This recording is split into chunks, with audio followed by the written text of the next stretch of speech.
कि हम तुम्हें ऐसे लोग बताएं जो अमाल के लिहाज से बड़े नुकसान में हैं। ये वो लोग हैं जिनकी दौड़ धूप दुनिया की जिंदगी में बर्बाद हो गई और वो ये समझे हुए हैं कि वो अच्छे काम कर रहे हैं। ये वो लोग हैं जिन्होंने अपने परवरदिगार की आयतों को न माना और उसके सामने जाने से इनकार किया, तो उनके अमाल जाया हो गए। सो हम क़यामत के दिन उनके लिए कुछ भी वजन कायम नहीं करेंगे।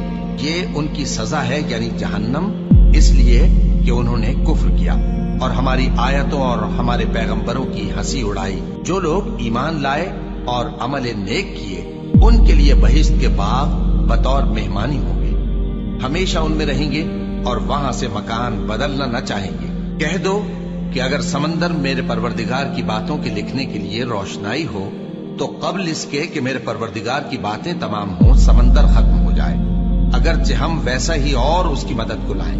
कह दो कि मैं तुम्हारी तरह का एक बशर हूं, अलबत्ता मेरी तरफ वही आती है कि तुम्हारा माबूद वही एक माबूद है। तो जो शख्स अपने परवरदिगार से मिलने की उम्मीद रखे चाहिए कि अमल नेक करे और अपने परवरदिगार की इबादत में किसी को शरीक ना बनाए।